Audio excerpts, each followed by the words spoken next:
घर और किचन एक ऐसी जगह होती है जहाँ पर एक होम मेकर अपनी creativity, love, care, pleasant mood और गुड बिहेवियर के थ्रू अपने घर को बहुत अच्छे तरीके से मैनेज करती है। और अगर इस मैनेजमेंट में किफ़ायत शारी, सलीका और लगन भी मौजूद हो तो हाउसवाइफ्स मेंटली रिलैक्स और फ्रेश रहती हैं और नो डाउट एक सलीकामंद, किफ़ायत शार और सुघड़ औरत होने का टैग भी पा लेती हैं। आज के व्लॉग में कुछ जीरो कॉस्ट होम ऑर्गेनाइजेशन और मैनेजमेंट की टिप्स आपके साथ शेयर कर रही हूँ और रिस्क में बरकत और इजाफे का एक बहुत जेन्युइन और ऑथेंटिक वजीफा भी आपके साथ शेयर करूंगी जो बहुत ईजी है। डेली बेसिस पर आप इसे आराम से कर सकते हैं। मैं भी इसे अपनी डेली लाइफ में पढ़ती हूँ। अगर हम जीरो कॉस्ट में अपने घर को ऑर्गेनाइज और मेंटेन रखें और वो भी just in 5 minutes, then that could be more praiseworthy, commendable and admirable.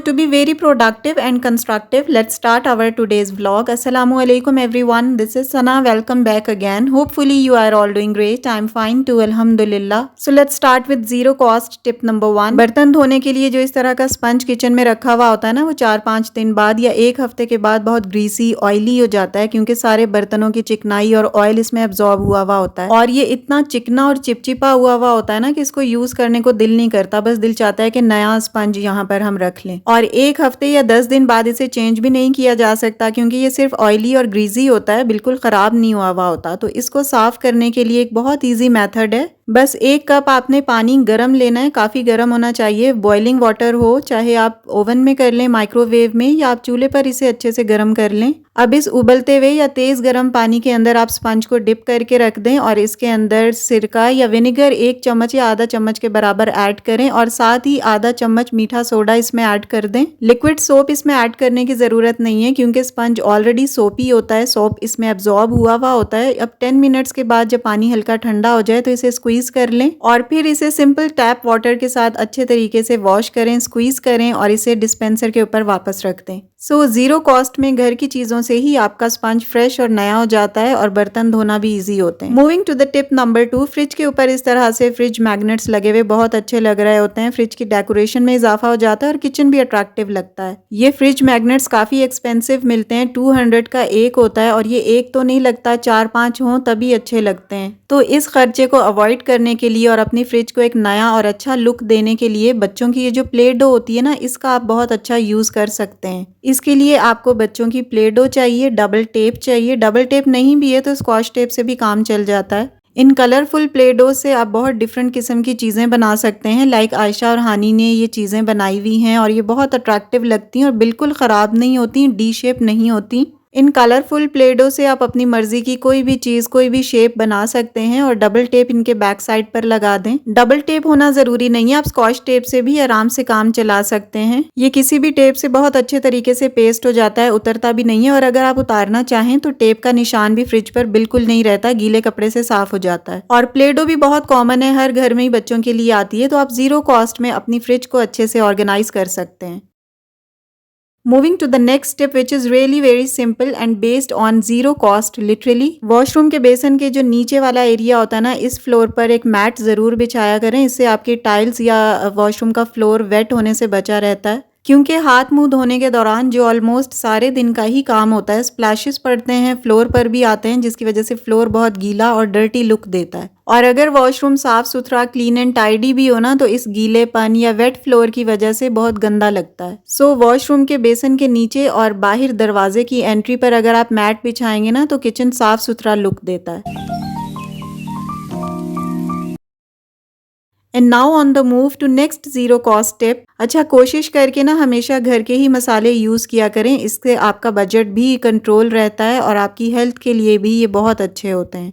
मैं ये सब बाजार के मसाले जितने भी हैं ना, लाइक बिरयानी मसाला, अचार गोश्त, हलीम, निहारी, कोरमा, कढ़ाई गोश्त और अब तो दाल के भी मसाले आ गए हैं, बहुत ही कम यूज करती हूँ। कनौर चिकन क्यूब्स वगैरह होती हैं, इन चीजों को बहुत अवॉइड किया करें क्योंकि इन सब मसालों में ना प्रिजर्वेटिव्स बहुत ज्यादा होते हैं और हाइजीनिकली ऑथेंटिक नहीं है ये सब। मैं तो प्रेफरेबली घर के ही मसाले यूज करती हूँ, ये बाहर के मसाले बहुत बहुत कम यूज करती हूँ। अच्छा, जीरा को मैंने ऑलरेडी ड्राई रोस्ट कर लिया था, यहाँ पर मैं धनिया ड्राई रोस्ट कर रही हूँ और इस तरह करने के बाद ना मैं इन्हें जार्स में डाल लेती हूँ और ये काफी टाइम तक चल जाते हैं।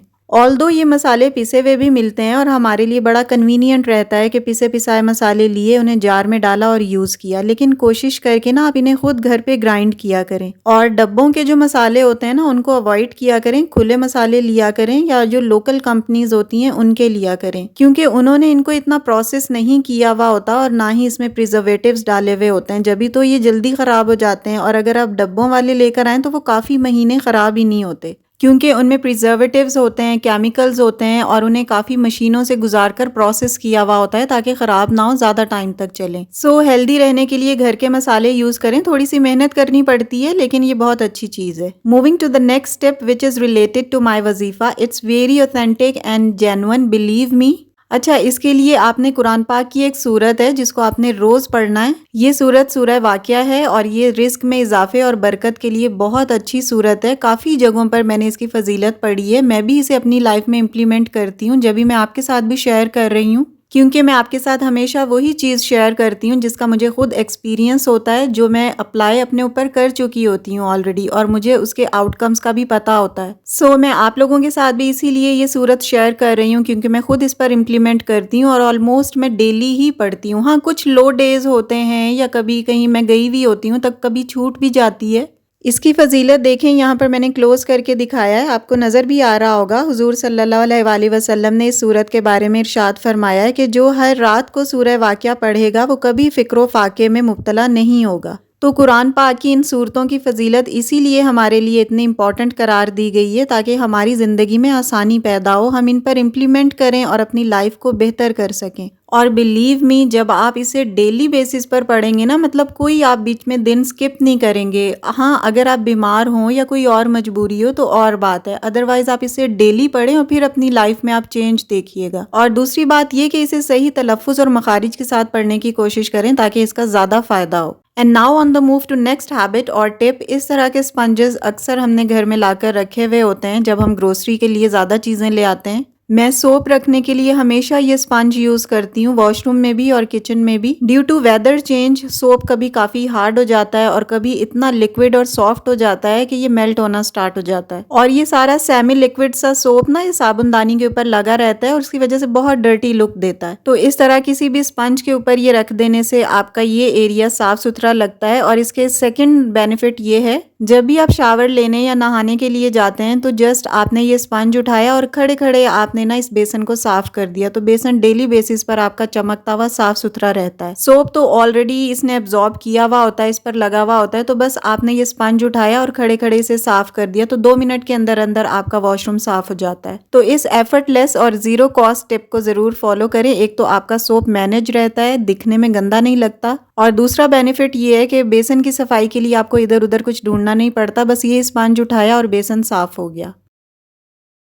Moving to the next step, जब भी आप सॉल्ट किसी जार में डालती हैं तो कोशिश करके प्लास्टिक का जार मत यूज़ किया करें। मैंने इस प्लास्टिक के जार में सॉल्ट डाला हुआ था, आपने पहले वीडियोस में देखा होगा, लेकिन अब मुझे पता चला कि प्लास्टिक के अंदर नमक डालना बहुत नुकसानदेह होता है आपकी हेल्थ के लिए। तो कोशिश करके कोई शीशे का जार ले लें, जो भी जैम वगैरह या अचार के जार होते हैं ना, इसमें सॉल्ट डाला करें, क्योंकि सॉल्ट के अंदर ना केमिकल एब्जॉर्बिंग प्रॉपर्टीज़ होती हैं, चीज़ों को बहुत जल्दी एब्जॉर्ब करता है। जब भी तो आपने देखा होगा कि ये कितना मॉइस्चर एब्जॉर्ब कर लेता है और सीला सा हो जाता है, यानी इसमें थोड़ा गीलापन सा आ जाता है। तो ये प्लास्टिक जार में या स्टील के जार में रखने की वजह से होता है। प्लास्टिक के जार के जो अपने केमिकल्स होते हैं ना, वो सॉल्ट के अंदर एब्जॉर्ब हो जाते हैं और जिसकी वजह से हमारी हेल्थ के लिए नुकसानदेह हो जाता है। इसी तरह आपने देखा होगा कि अगर सॉल्ट के डब्बे में आपने स्टील का स्पून काफ़ी टाइम से रखा हुआ है तो स्पून के ऊपर ना काले काले धब्बे या फिर स्पॉट्स से पड़ जाते हैं, वो इसकी केमिकल प्रॉपर्टीज़ की वजह से ही होता है। ये मेरा जैम का जार था और इसके लिड के ऊपर ना मैंने स्टिकर लगा दिया था ताकि इसकी लुक थोड़ी सी अच्छी लगे।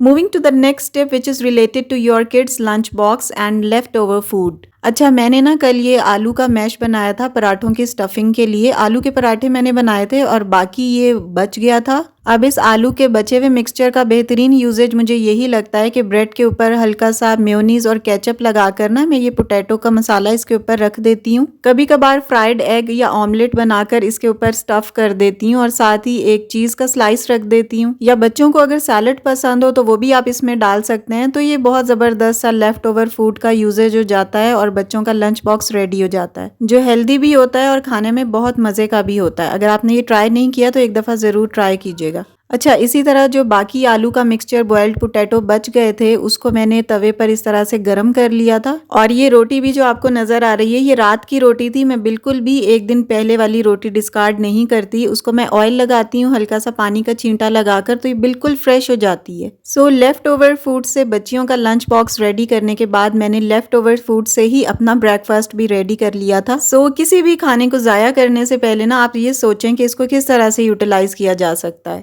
Any how, now moving to the next step. आजकल ये कॉर्न्स या भुट्टा काफी बाजार में इन हुआ हुआ है, इसका सीजन भी है और सीजन होने की वजह से ना ये चीजें काफी सस्ती भी होती हैं, तो इस टाइम पर इन चीजों को ज्यादा अवेल किया करें। ये हेल्थ के लिए भी अच्छी होती हैं और नो डाउट आपके बजट के लिए भी। अच्छा, इस मेथड से ना आप बच्चों के लिए इसे जरूर बनाकर देखिएगा। सिंपली आप 1 बाय 1 करके इसके दाने निकाल लें और इन्हें थोड़े से ऑयल और नमक के अंदर ना फ्राई कर लें। हल्की सी आंच पर इसे फ्राई करें 10 to 15 मिनट्स। तो थोड़ी देर स्टर फ्राई करने के बाद ना ये बहुत क्रंची और फ्लेवरफुल से बनते हैं। और काफी लोग तो इन्हें रेत पर भी फ्राई करते हैं, घर में रेत लाकर और उस प्रोसीजर से, लेकिन वो थोड़ा लंबा प्रोसीजर होता है और मुझे आता भी नहीं है। सो ये वाला जो मेथड है ना ये बहुत सिंपलेस्ट और क्विक मेथड है। जब भी मैंने आप लोगों के साथ इसे शेयर भी किया है, बच्चों के लंच बॉक्स में भी आप इन्हें दे सकते हैं क्योंकि ये बहुत हेल्दी होते हैं, बच्चों की हेल्थ के लिए बहुत अच्छे हैं। इसके अलावा भुट्टे या कॉर्न को डायरेक्ट आग पर रखकर भी लोग सेक कर ना इसे सॉफ्ट करके बनाते हैं। ये बिल्कुल ऑर्गेनिक है, नेचुरल चीज है जो आपकी और बच्चों की हेल्थ के लिए बहुत जबरदस्त है। Moving to the next step. चाय का कौन शौकीन नहीं होता सिवाय मेरे। मैं ऑलरेडी आपके साथ शेयर कर चुकी हूँ कि मैं बिल्कुल चाय नहीं पीती। अच्छा, अगर आपने चाय पीनी है और आप ये चाहते हैं कि इसके नुकसान कम से कम हो, तो आप जब भी चाय बनाए ना तो इसके अंदर थोड़ी सी सौंफ, दालचीनी और छोटी इलायची, ये तीनों चीजें हल्का सा क्रश करके ना चाय में ऐड कर दें और पत्ती की क्वांटिटी कम रखें और बहुत ज्यादा चाय को ना काढ़ काढ़ के ना पिएं, इससे इसके नुकसान बढ़ते हैं। सो इस टिप को थोड़ा सा फॉलो करके ना अगर चाय के कोई नुकसान होते हैं तो आप उनको डिक्रीज कर सकते हैं।